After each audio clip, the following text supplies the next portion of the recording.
आप ये वीडियो देखिए, ये वीडियो हरियाणा का है, हरियाणा के अंबाला का।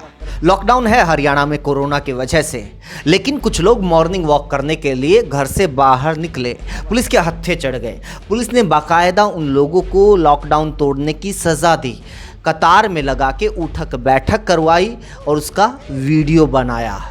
अब एक और तस्वीर देखिए, उसी हरियाणा में बीजेपी के नेता लॉकडाउन के दौरान धरना प्रदर्शन कर रहे हैं।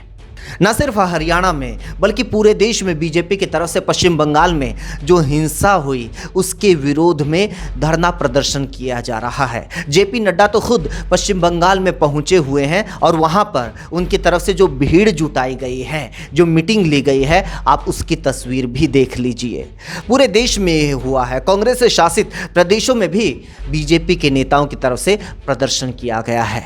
सवाल खड़ा होता है कि ऐसे दौर में जब अलग अलग राज्यों में लॉकडाउन है तो इन लोगों को इजाजत किसने दी और क्यों दी गई।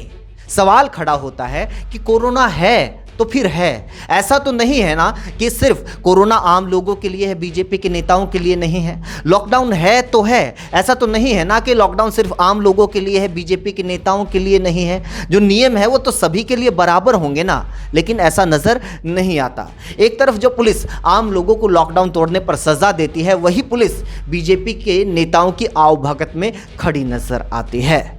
इसी बीच ममता बनर्जी का भी बयान आया है। उनका कहना है कि जो हिंसा हुई है उसके लिए इलेक्शन कमीशन जिम्मेदार है, मैं जिम्मेदार नहीं हूं, क्योंकि 3 महीने से पश्चिम बंगाल में चुनाव आचार संहिता लगी हुई थी और जो लॉ एंड ऑर्डर था वो इलेक्शन कमीशन के हाथ में था, कानून व्यवस्था की जिम्मेदारी उसकी थी। 3 तारीख तक वहां पर जो भी हुआ है उसके लिए वो जिम्मेदार नहीं है, क्योंकि आप लोगों को पता होगा आचार संहिता लगने के बाद चुनाव आयोग टेक ओवर कर लेता है कानून व्यवस्था को, किस अधिकारी की कहाँ पोस्टिंग होनी है, पुलिस का किस तरह से इस्तेमाल किया जाना है, ये चुनाव आयोग तय करता है। लेकिन उसके बाद भी अगर वहाँ से खबरें आ रही हैं तो ममता बनर्जी को निश्चित तौर पर बताना चाहिए कि उसके लिए कौन जिम्मेदार है। पिछले वीडियो ब्लॉग में भी हमने इसके बारे में बात की थी।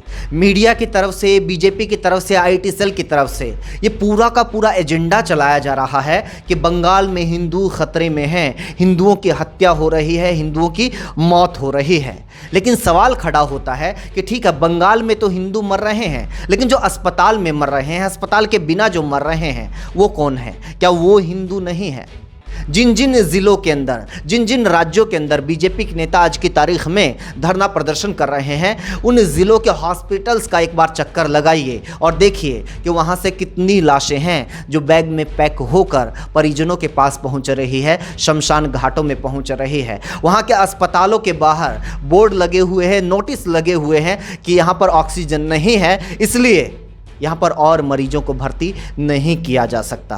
इस अव्यवस्था के खिलाफ, इस बद इंतज़ामी के खिलाफ, ये लोगों को मारने वाली जो व्यवस्था बन गई है, सिस्टम बन गया है, इसके खिलाफ बीजेपी के किसी नेता ने कोई धरना प्रदर्शन नहीं किया। लेकिन पश्चिम बंगाल में चुनाव हार गए, अगर वहाँ पर हिंसा हुई तो फिर पूरे देश में धरना प्रदर्शन किया जा रहा है। निश्चित तौर पर ममता बनर्जी की जवाबदेही तय होनी चाहिए, वहाँ की पुलिस की जवाबदेही तय होनी चाहिए। लेकिन इसकी वजह से तमाम राज्यों के लोगों को, तमाम राज्य के नागरिकों की जान को जोखिम में नहीं डाला जा सकता, लॉकडाउन को नहीं तोड़ा जा सकता, क्योंकि बीजेपी के नेता लॉकडाउन तोड़ेंगे। अगर कोई संक्रमित होता है तो पता है उन लोगों को इलाज मिल जाएगा, लेकिन उनकी वजह से जो लोग संक्रमित होंगे उनको इलाज नहीं मिलने वाला है, ऑक्सीजन नहीं मिलने वाली है, किसी हॉस्पिटल में बेड नहीं मिलने वाला है।